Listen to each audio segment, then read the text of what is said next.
Hello, and welcome back to the History of Ancient Greece. Episode 44, Democracy under Pericles.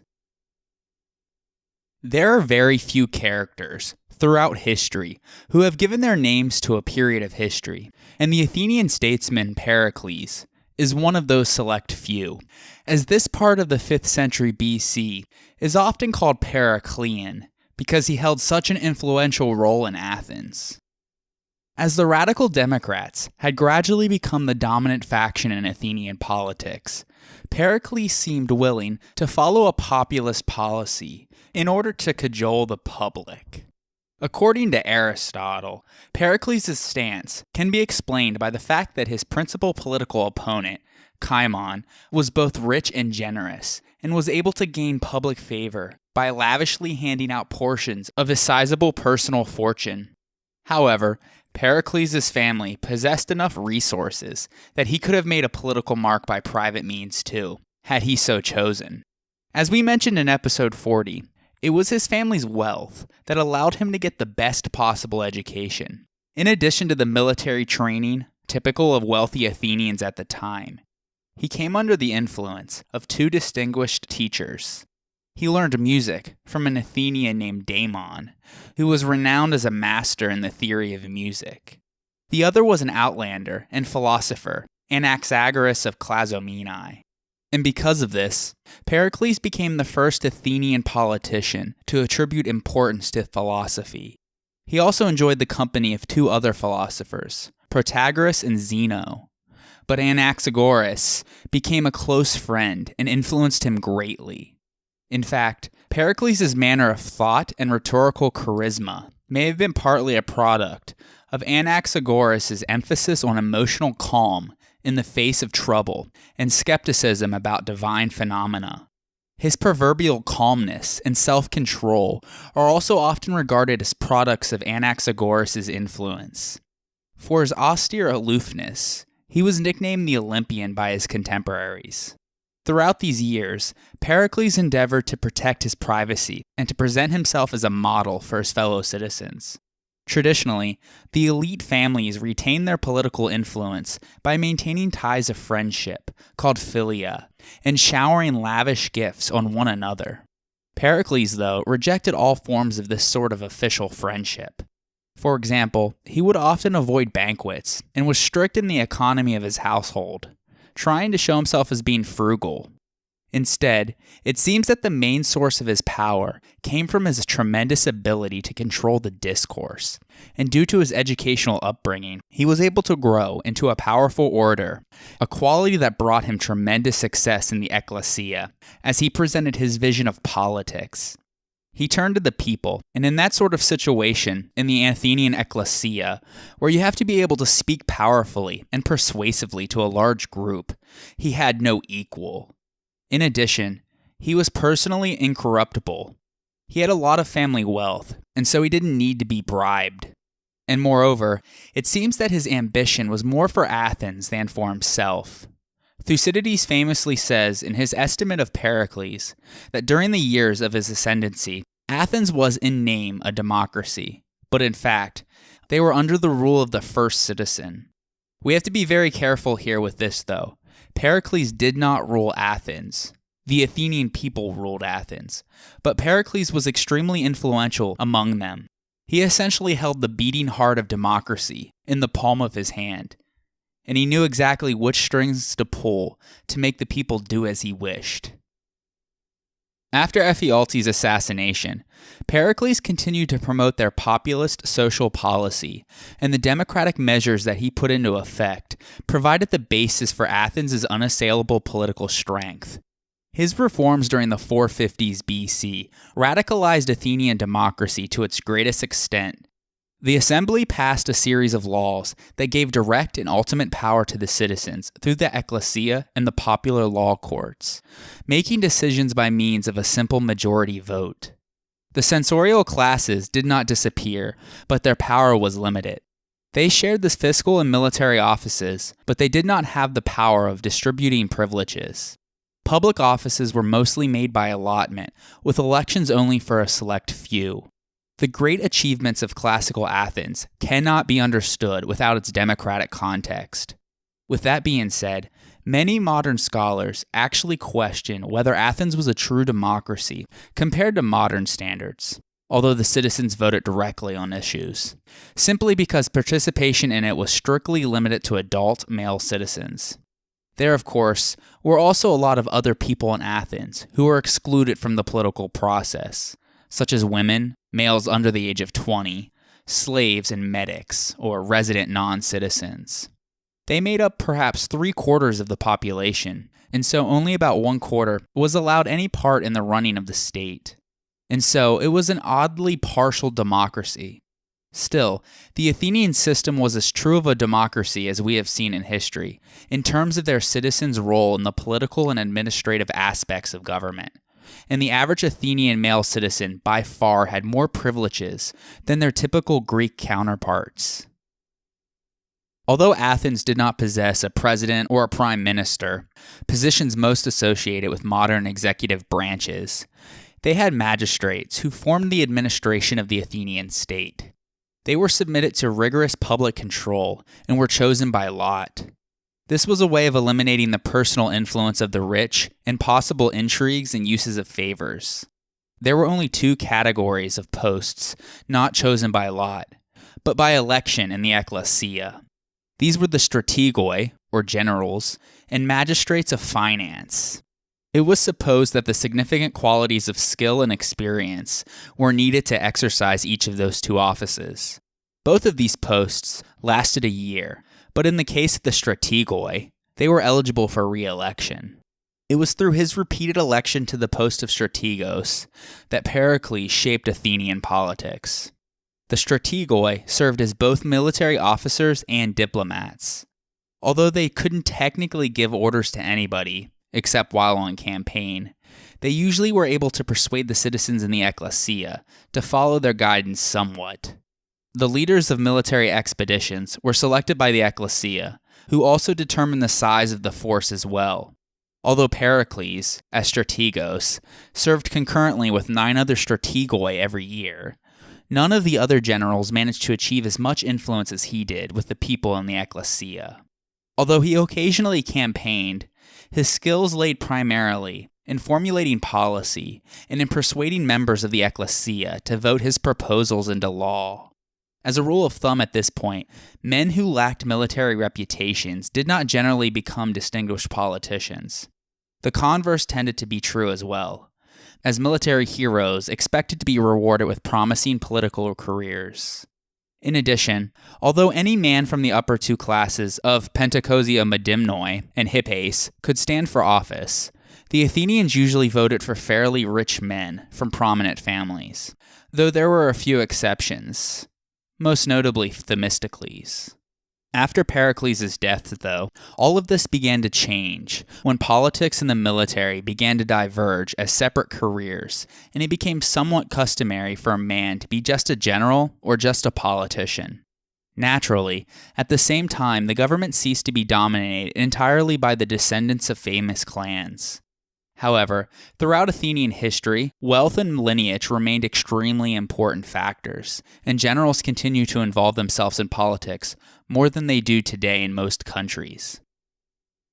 Although the vast majority of strategoi came from the upper classes, in 458 BC, thanks to Pericles, all archonships became paid offices, and the following year, in 457 BC, he opened them up to the Zeugatai as well, perhaps in recognition of the part played by the hoplites in the stubborn Battle of Tanagra, which had confirmed the confidence of this new democracy.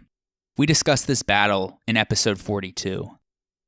One of his most popular reforms was to allow the Thetes to occupy public office, although they were still excluded from the archonships and the higher tier of magistracies. The archons had long since lost their influence and power, but they still presided over tribunals. What the Thetes were eligible for, though, along with all other male citizens, was one of the public administration magistracies. There may have been as many as 700 official positions in classical Athens, whose duties were what today we would know as civil services. Such examples include the agoranomoi, those who looked after the agora, the metronomoi, those who inspected weights and measures, and the sitophilakes, or those who were in charge of the grain supply. There were 5 hodopoioi, those whose duty it was to ensure that the workmen provided by the state repair the roads, and the hieropoioi, or those who were chosen to make sacrifices and be in charge of certain religious festivals. Aristotle writes that the duties of the 10 astianomoi, or city commissioners, included ensuring that, quote, none of the dung collectors dump dung within 2 kilometers of the city wall. They also prevent the extending of houses into, and the building of balconies over, the streets, and the constructing of pipes with outfalls over the roads, and of doors opening outwards into the road. And they see to it that the girls who play the flute, the harp, and the lyre are not hired for more than 2 drachmas. End quote. Most offices were held, like the astonomoi, by boards of several men, all serving 1-year terms. Like the archonships, these 2 were selected by lot. Most male citizens, by the time that they had died, had held some public office at one time or another, and a good number had held several. The Athenians felt that it was more democratic for a large number of citizens to take part in rotation in running public affairs than having long-serving experts who might use their experience and skill for their own advancement or to victimize others. And so, by diluting power in this way, Athenian voters believed that they could inhibit the growth of an identifiable class of permanent officials, what we would call bureaucrats, with interests different from those of the populace at large. Aristotle records that after their year of service, and 10 times during it, both the elected officials and those chosen by lot were subject to an audit called a thunai, in which they gave an account of their administration and use of public finances in the Ekklesia. The citizens then voted on whether their conduct was satisfactory. If he was found to have been negligent or dishonest, then he would be tried in a law court. If he was found guilty, then he would be removed from office and forced to pay a fine, or even exiled. This all ensured that the Athenian people were encouraged to do the job as well as they could. In the absence of a chief executive, the Athenians considered sovereignty to be vested in the people. By the time of Pericles, they had come to call their form of government a demokratia, a government in which the kratos, or power, was in the hands of the demos, or the people.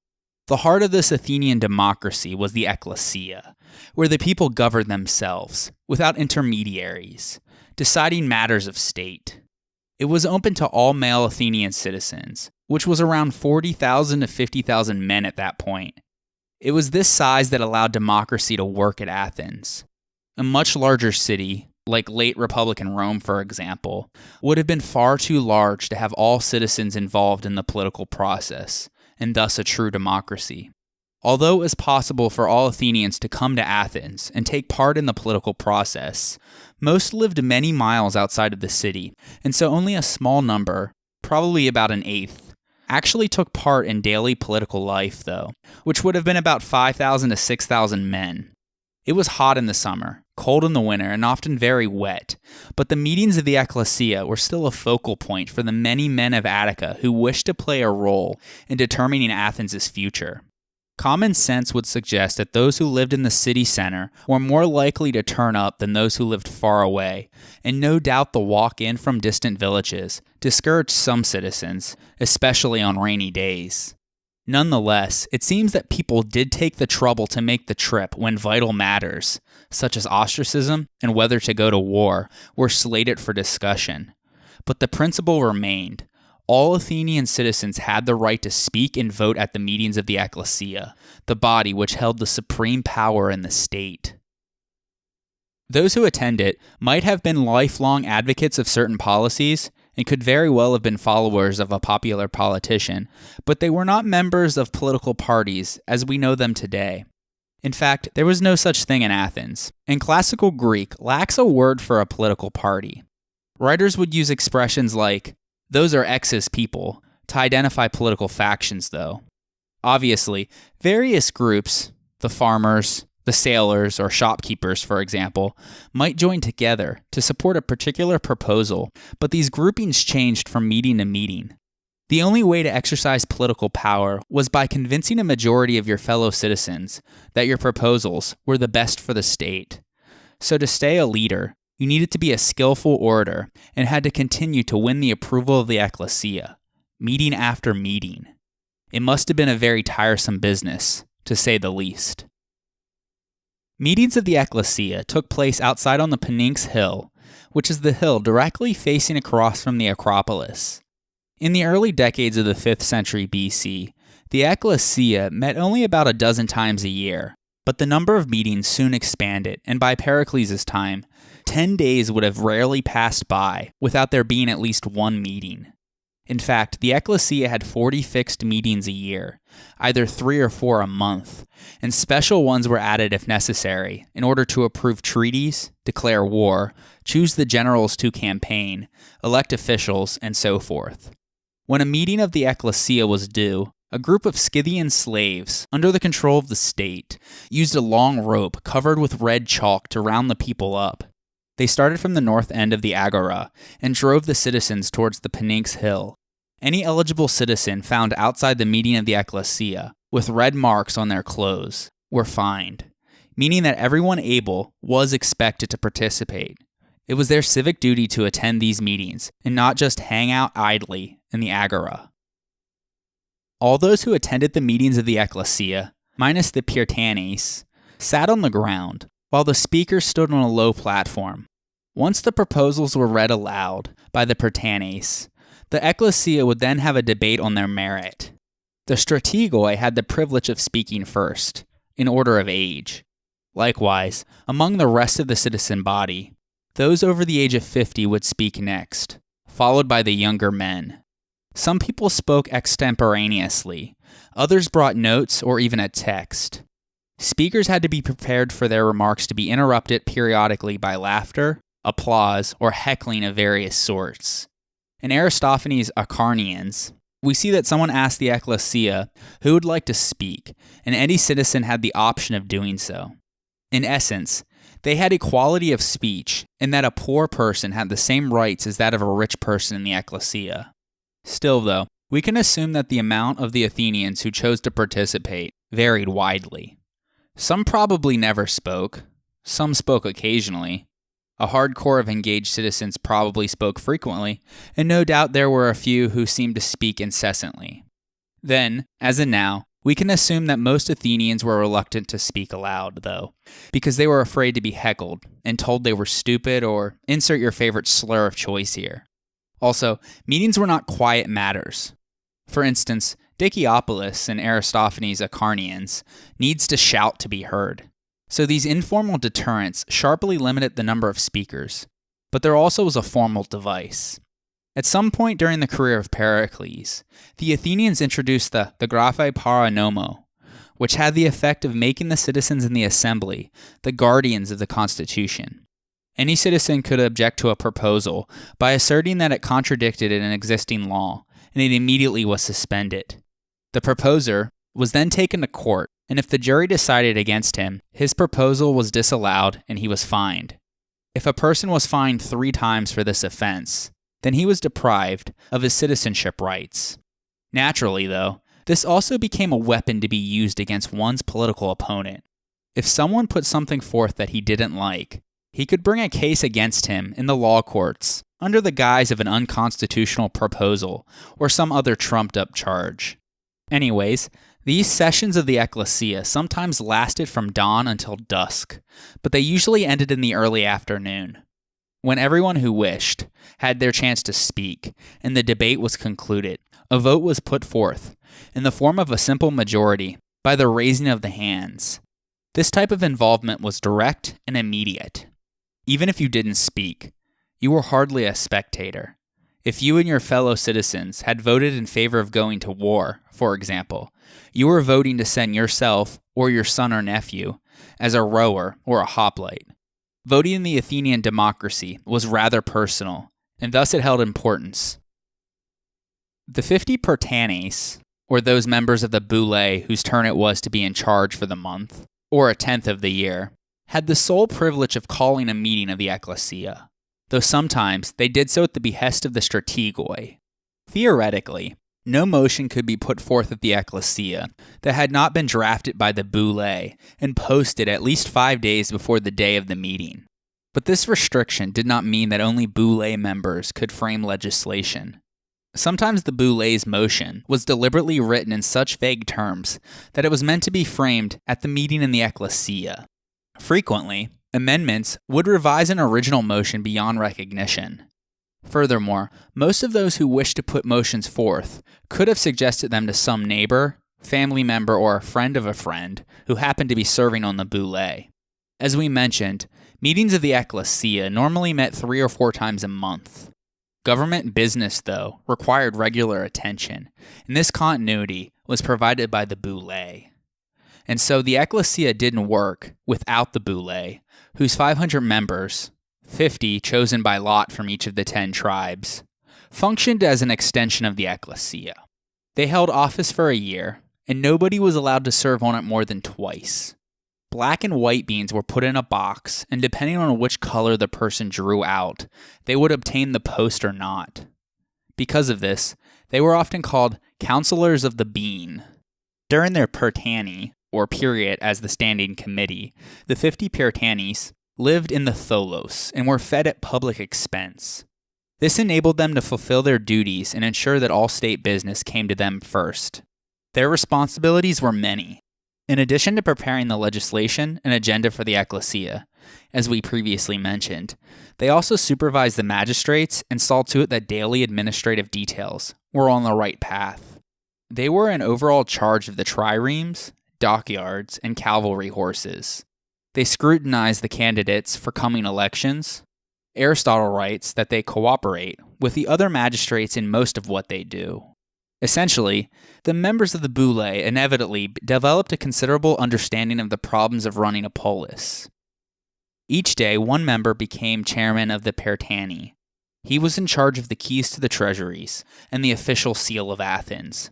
If there was a meeting of the whole boule or of the Ekklesia on his day, he acted as chairman of that meeting too. The 50 pertanis also attended the meetings at the Pnyx Hill and sat on grandstands carved into the rock. They had stone platforms, which they reached by means of a small staircase of 3 steps. On the first platform were the secretaries and scribes. As we mentioned previously, the orator in the Ekklesia would climb up onto the central platform, just above the pertanis. The law was an essential part of Athenian democracy, and they went to great length to keep their law above corruption. Their main law court was the Heliaii, which may have sat in the southwestern corner of the Agora. The Heliaii heard all cases other than those concerning treason and murder. Those cases were tried in the Ekklesia. Similarly, the Athenians believed that trial by jury allowed them to best protect their democracy from corruption. The Athenian judicial system centered on a panel of 6,000 dikastai, or jurors, citizens over 30 years old who enlisted to serve in the dikasteria, or law courts, each year. Initially, only the rich or the elderly could afford to be a juror, since only they didn't work for a living or could afford to take the day off of work and still survive. However, 2 obol pay was introduced by Pericles that allowed more to participate, sometime around 454 BC. This was increased in the 420s BC to 3 obols, or half of a drachma, probably at the behest of Cleon. It was called the misthophoroi, which literally means paid function. It was a small amount, less than a day's wages for an average laborer, which was 1 drachma, or 6 obols, but it was not trivial, and so all citizens were able to dedicate themselves to public service every now and then, without facing financial hardship. No doubt this bolstered Pericles' popularity in the polis. With this system, Pericles succeeded in keeping the courts full of jurors and in giving the people experience in public life. In fact, it has been estimated that the courts were in session between 175 to 225 days a year. Naturally, then, the Athenians were a notoriously litigious people. An example of this can be found in Aristophanes' The Wasps. In the play, Xanthias, in regards to his master Philocleon, says, quote, "I'll tell you what disease the old master has. He is a law court lover, no man like him. Judging is what he dotes on, and he weeps if he can't sit on the front bench. He doesn't get a wink of sleep at night. But if he does actually doze off for just a moment, his mind still flies through the night to the water clock. Straight after supper, he shouts for his shoes, and then off he goes to the court in the early hours and sleeps there, clinging to the column like a limpet. And because he's afraid that someday he may run short of voting pebbles, he keeps a whole beach in his house. That's how mad he is." End quote. It should be noted that Philocleon literally means Cleon lover, and in the play, Philocleon's son is named Bedelicleon, which literally means Cleon hater. Aristophanes often makes prominent Athenians of his time the butt of his jokes. In particular, Aristophanes was not a fan of Cleon, and went after the demagogue personally on multiple occasions. Cleon even prosecuted Aristophanes for slandering the city of Athens, though he was acquitted. There will be more on this in a future episode. Anyways, while Aristophanes' comedic plays will be discussed a lot in giving us information on how the democracy worked, we must keep in mind, too, that Aristophanes was a comedian, and no doubt used some level of distortion. On the other hand, though, there has to be some grain of truth in what he says, for the joke to have been funny to his Athenian audience. For example, like the fact that the law courts were full of a whole lot of old men. Regardless, we can tell by looking at his plays that participation in the law courts were something that the Athenian people loved to do, and they took great pride in performing this civic duty. On any given day, the jurors who showed up to accept an assignment were assigned to specific courts and to specific cases. The usual size of a jury seems to have been 201 or 501, although there were juries as small as 51 to as many as 1,501, depending on the case, whether it was public or private, and its importance. An odd number of jurors was implemented in order to avoid a tie. The large size of Athenian juries facilitated the legal fiction that a decision of a jury was a decision of the demos, and consequently, there could be no appeal from a verdict in an Athenian courtroom. In Aristophanes' The Clouds, a lively comedy whose depiction of Socrates contributed substantially to the hostility against the philosopher, one of Socrates' pupils points out Athens on a map to the crotchety Strepsiades, but he isn't persuaded and asks, quote, "What's that you're saying? I'm not convinced, since I don't see any courts in session." End quote. The participation of large numbers of citizens in the judicial system was considered to be a hallmark of Athenian democracy, and enormous trouble was taken to avoid influence or the possibility of bribery. In addition to the size of juries being very large, which in itself reduced the amount of influence any one juror had, they also didn't choose jurors from the 6,000 dicasti enrolled each year for the cases to be heard that particular day until the morning of. Aristotle also describes a very elaborate system so that no one could predict which juror would go to which court.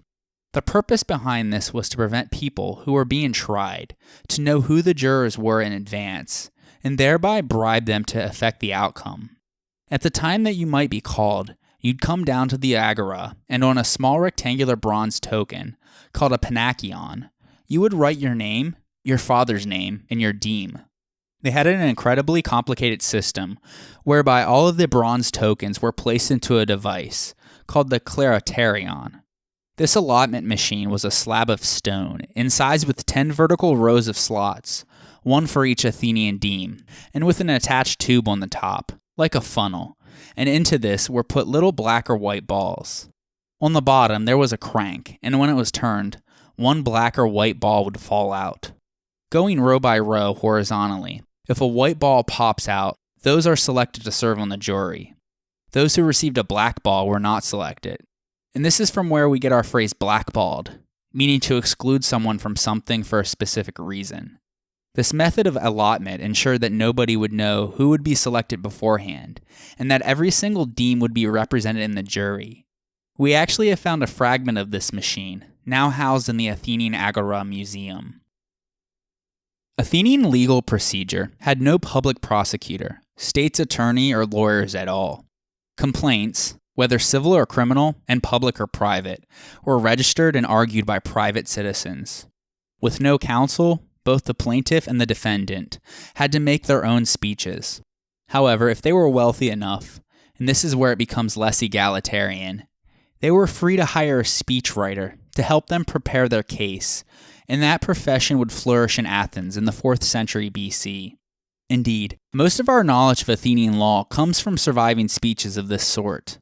Furthermore, there was no judge, and so the jury was everything.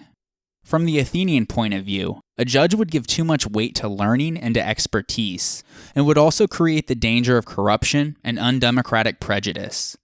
So it was up to the contestants in the case to cite the relevant laws and precedents, and it was up to the jurors to decide between the plaintiff and the defendant. Instead of a judge, they did have a magistrate, whose job was simply to ensure that the proceedings were conducted in an orderly fashion. In the courtroom, the plaintiff and the defendant each had an opportunity to present his case, to rebut his opponent, to cite what was thought to be the relevant law, to produce witnesses, and then to sum up his case. From the preserved speeches, we see that they often made use of arguments which were irrelevant to the case. The character and civic reputations of the defendants and plaintiffs were relevant, and jurors were expected to hear about a man's background and his conduct as a citizen as part of the information necessary to discover where the truth lies. Witnesses were limited in who they could be, though. They could not be disenfranchised citizens, women, or children.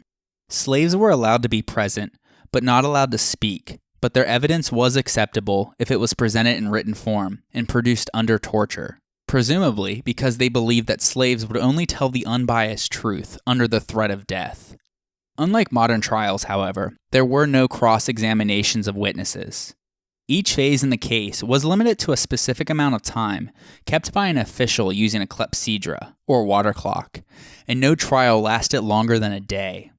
The way the clepsydra worked is that there were two buckets, aligned vertically, and the one on the top was filled with a certain amount of water, depending on the phase. A small spout on the bottom drained the water into the empty bucket below. When all of the water was drained, that phase of the trial ended.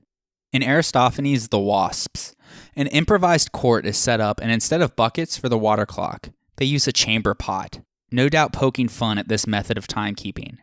As an aside, there was a much larger, more permanent water clock that was set up in the agora in order to mark the time of day. Not much of it is left today, though it is still visible, but it seems to have operated with the same principles.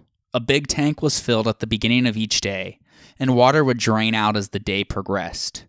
We believe it would have taken about 17 hours to drain out, and there would have been some sort of a float on it to mark its level, meaning the current time of day that it was. Finally, when all phases had been completed, the case went to the jury. They weren't given any guidance about precedents used in similar cases in the past, no indication of any relevant laws, and no advice on how to evaluate or reject the evidence that had been presented, as in the modern trial. Furthermore, they didn't get together to deliberate either, but instead voted individually, and a simple majority decided the issue. Jurors voted by dropping either a white shell for innocent or black shell for guilty into a clay jar. The obvious drawback was that this method showed everybody present who the juror voted for. This was corrected in the 4th century BC. At that point, the shells were replaced by a cylinder made out of bronze, which was either solid for innocent or hollow for guilty. If the verdict was guilty, and there was no fixed penalty for the committed offense, then the plaintiff proposed a penalty, and the defendant then had the opportunity to propose a different penalty. The jury then voted to choose one or the other, which usually forced both sides to suggest moderate penalties anyway. One was usually fined for minor offenses, but for the more major ones, he could have his property confiscated, be confined in the prisons, lose his civic rights, or be exiled. Long-term imprisonment was not usually imposed, though. Death was reserved for first-degree murder and was usually administered by means of poisoning, with hemlock, stoning, or beheading. Since this judicial system made its people litigious, they built in an element meant to reduce the degree of frivolous and malevolent accusations. If the plaintiff did not win a stated percentage of jurors' votes, then he was required to pay a considerable fine to the state in public prosecutions and to the defendant in private ones. Two other surprising features of Athenian law arise from the fact that there was no police force. Some Scythian slaves were employed by the polis to keep order at meetings of the Ekklesia and to sweep idle citizens from the agora to the Pnyx hill, as we previously mentioned, but there was no police force as we know it. Therefore, there was no official prosecution of criminals, and so all cases had to be brought by private individuals. This was perhaps real democracy, where the responsibility to check crime rests on everybody. But it also means that there was no way of ensuring that victory in the courts led you to getting your stolen property back, or your damages paid, for example. You could only threaten another prosecution, or use some form of violent persuasion. And so, it seems that this led to an abuse of the system and encouraged the emergence of an unpleasant crowd of informers who made a profession of sniffing out breaches of law and blackmailing those concerned. We hear about these people, called the sycophanti, literally the sycophants, who tried to get wealthy a rather dishonorable way. Aristophanes wrote an entire play called Plutos, or Wealth, just to satirize these sycophants who indulged in the law courts in order to gain their income. In addition, this Athenian system of justice had many other flaws. While modern governments try to separate law and politics, the Greeks, as well as the Romans, did not. The result was, as Aristotle says, that, quote, when people have the right to vote in the courts, they control the constitution, end quote. And so, decisions could be quirky and unpredictable since they were unchecked by precedent. Juries could be prejudiced, and the jurors had no defense except their own intelligence. Speeches were unhampered by rules of evidence and relevance, and without the discipline imposed by judges, they could be fanciful, false, and sophistical. For example, Lysias, at the end of the 5th century BC, was asked to write a speech. So he did, and the guy he wrote it for loved it. But once he read it again, he realized its flaws and complained to Lysias, who told him to calm down, because the jury too will only hear it once, like he did. And so as you can see, juries could be too easily swayed by persuasive speakers who used irrelevant points of argument. Furthermore, there was no cross-examination of witnesses to prove that what they were testifying to was false. Through its many flaws, though, the Athenian judicial system was very democratic in that no matter a person's wealth, one legally had the same shake at things as everyone else. Due to the size and the randomness of their jury selection, it was hard to bribe or intimidate a jury to sway the outcome. You were also tried by your peers, because the courts and the people were one and the same. The trials were simple, speedy, and open. Penalties were moderate, and there was deterrence on unreasonable lawsuits. It placed no barriers of legal technicalities or legal experts between the citizens and their laws, counting as always on the common sense of the ordinary Athenian. Finally, no higher court existed to overrule their decisions, and there was no appeal from their verdicts.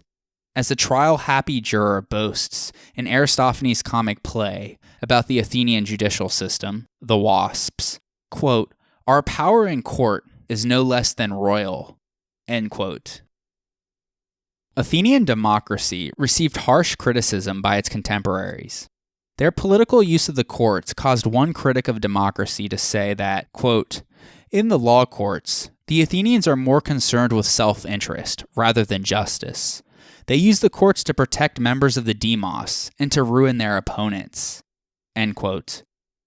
And so we can see that oftentimes the Athenian people were swayed by their own political opinions and by the eloquence of the pleaders working upon their emotions. Ancient writers, though, directed most of their attacks against the idea of government by mass meeting and the selection of public officials by allotment. When addressing the Spartans, Alcibiades called democracy an acknowledged foolishness. Plato makes the same point when he has Socrates say that if someone without expert qualifications tries to give advice in such things, they refuse to listen to him and cause a ruckus until he gets off the stage. But when the discussion is about affairs of state, anyone can get up to speak, and nobody rebukes him as they did in the earlier case. Socrates, of course, was poking fun at the fact that only a few public officials were elected, while the vast majority were chosen by lot. However, the Athenian people would have been far less incompetent than was generally assumed by their contemporaries. If each Athenian attended only half of the minimum sessions held each year in the Ecclesia, he would hear debates by the ablest people in the state and gain much experience and knowledge. Also, every year, 500 Athenians served on the boule, where they gained experience in the management of Athenian affairs and produced bills for debates in the Ekklesia. And so the Athenian debates weren't attended by those who lacked experience or an understanding of government. There also was a lot of criticism of popular Athenian leaders called demagogues by contemporary writers. One of them in particular, Cleon, who became the leading politician in Athens after Pericles' death, always gets a bad press. Plutarch attacks him for his vulgarity, saying, quote, "He was offensive and conceited. It was thanks to him that decent behavior was no longer seen at meetings of the Ecclesia. For he was the first demagogue to bellow his speeches, to throw open his cloak and slap his thigh, and to stride up and down on the platform while haranguing the people." End quote. Furthermore, Aristophanes' play The Knights is a savage ridiculing of him. He says that Cleon is the, quote, "filthiest, most blatant, lowest down liar of all time. He sucks up, warms, and soft soaps the Ecclesia until he has it where he wants it. He's the tax extorter, the bottomless pit, the Charybdis of rapacity, who helps himself to public money, who has a squad of muscle men, tough young leather sellers, and the rest of the demagogues are of the same sort. It's no use thinking decent or educated men can be leaders of the people. That's left to the illiterate and dishonest these days." End quote. It's very clear that Aristophanes did not like demagogues. Although this is comedy, it still shows one weakness of democracy.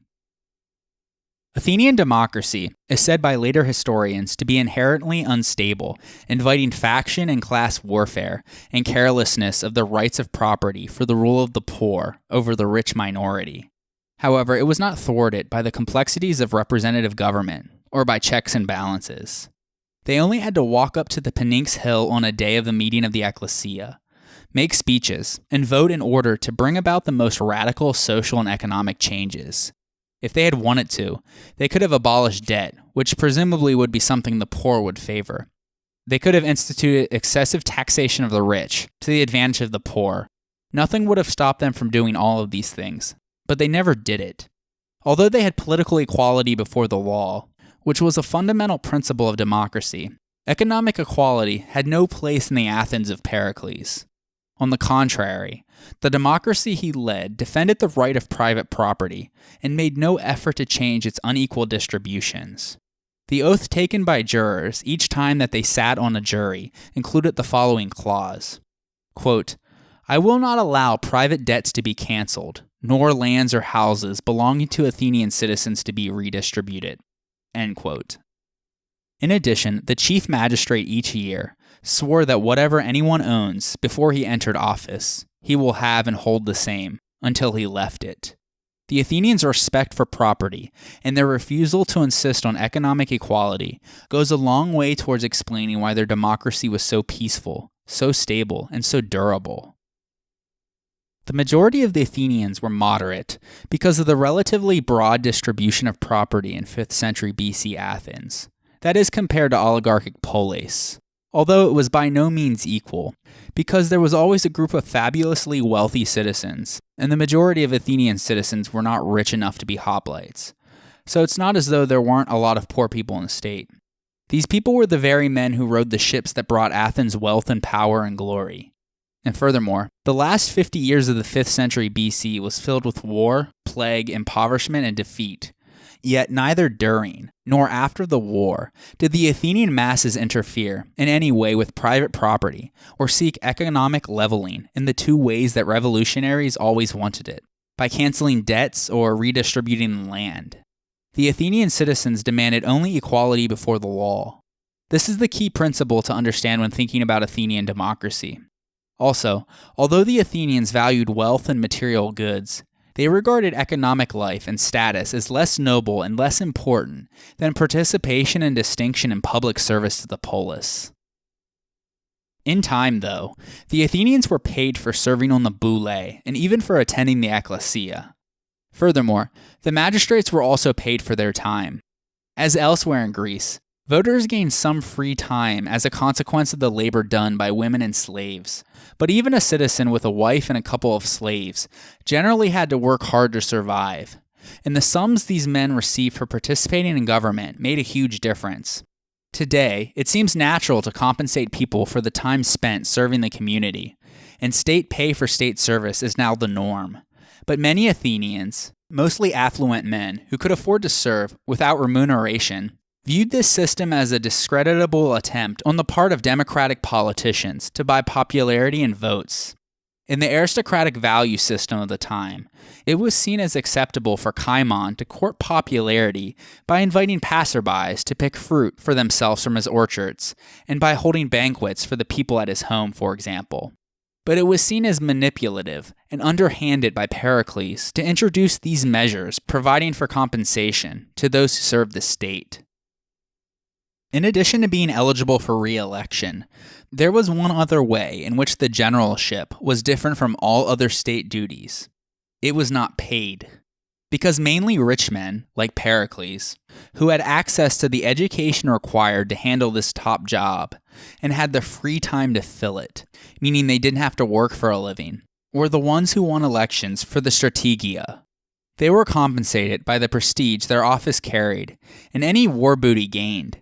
However, the strategia was the exception, and all other public offices received some sort of financial stipend. And this is the second of the principles the Athenians thought were essential for democracy. It was not enough to make the vast majority of public appointments open to every citizen. It also had to be possible for a man to do them without losing his earnings. Otherwise, only the wealthy would be willing to undertake them. It was easy for the enemies of democracy to sneer at this distribution of money, as they called it, whereby the people became extravagant and undisciplined instead of restrained and self-sufficient. But it was necessary if Athens was going to be a true democracy. As well as payment to official positions and jury members in Athens, the state also paid citizens participating on most military and naval duties and officials employed on state business abroad. But the pay was small, hardly more than a subsistence wage. It was certainly only about half that which a skilled workman could make in a day.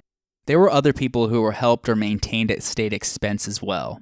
For example, war casualties who were unable to work, orphans of men killed in war, victors at the major athletics, anyone whose property was less than 3 minae, and anyone who was incapable of working because of physical disability. The economic resources of Attica were not much, so the money for all of this came from the contributions paid by their Delian League allies, from taxes paid by the metoikoi, or resident foreigners, and from customs due on exports and imports. And since this trading was largely in the hands of non-Athenians, it was still seen that citizens did not tax themselves. However, in times of war, a special tax, called eisphora, was levied on its richer citizens. Despite a variety of constitutional reforms and creative innovations designed to maximize popular participation in civic life, rich Athenians continued to enjoy substantial prestige. Democratic politicians cleverly harnessed the wealth of the elite into the service of the state by establishing a network of public services, known as liturgies, a word we now restrict to a set form of religious worship. Essentially, these liturgies compensated to a certain extent for the lack of any regular income or property taxes, which had been set up during the tyranny of Pisistratus and abolished with the democracy. Even though these politicians themselves belonged to the elite and hence were creating a system that would oblige them to spend their own money, they considered these liturgies to be good investments in public relations, both for themselves and for democratic principles. Liturgies included major outlays, such as maintaining a trireme and training its crew, the liturgy known as the triarchy, although the state supplied the hall and paid the crew. But the duty and expense of fitting the trireme, launching it complete, and training the oarsmen fell to the wealthiest Athenian citizens. The triarch, who sailed with the ship, was responsible for the good repair of the trireme at the end of the period of his office. Each trireme usually had 170 oarsmen, composed of the poorest class of citizens, as well as a crew of 20 men to manage the vessel, which included the kelustes, who set the pace for the oarsmen to row, and there were also 10 epibatai, or marines, for a total of 200 men per trireme. In addition to dozens of trierarchies, about 100 civilian liturgies were performed each year. Others included the leading and financing of a delegation to a religious festival in another Greek polis, the paying and training of a team of runners for the intertribal torch races at festivals within Athens, and the offering of a banquet to all members of one's tribe on the occasion of a religious festival. While the trierarchy was the costliest and honorable liturgy, none of the others were as more characteristic of classical Athens than that of the choragia. One choregos was named from each tribe every year, and his duties were to provide the training of the choruses who performed at Attic festivals in honor of Athena or Dionysus.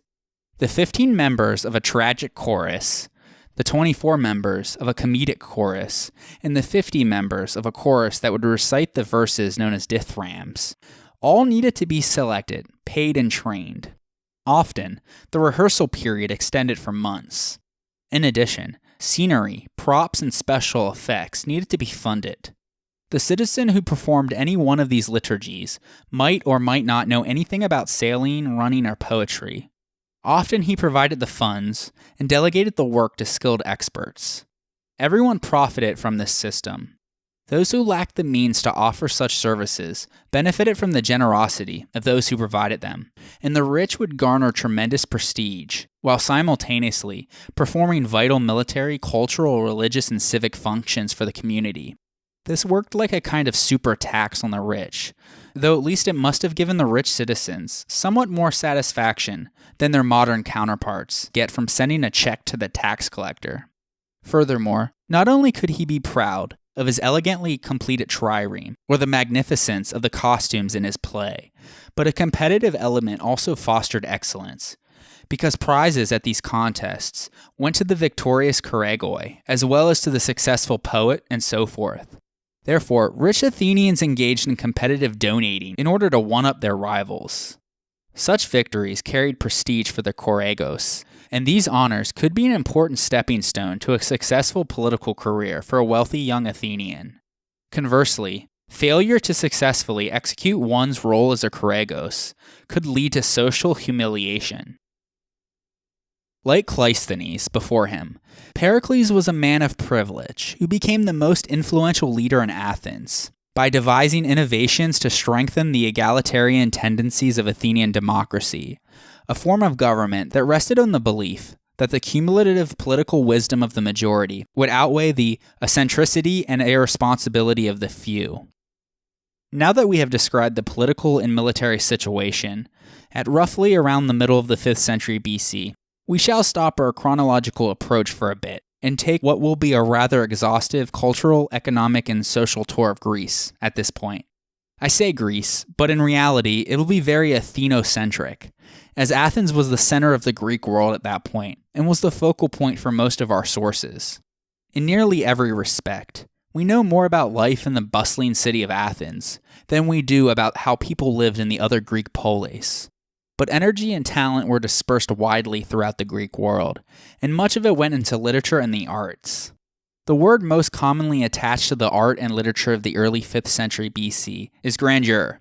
During this era of transition, talented poets, painters, architects, and sculptors carried the traditions of the 6th century BC throughout the wider Greek world, while in Athens, the defeat of Persia was marked by innovations in tragic drama, so striking as to constitute a new art form.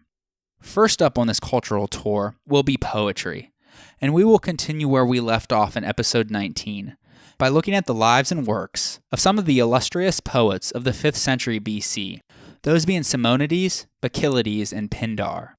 In addition, we will take a look at the musical instruments that accompanied these poems. So join me next time on the History of Ancient Greece, episode 45, Music and Victory Odes.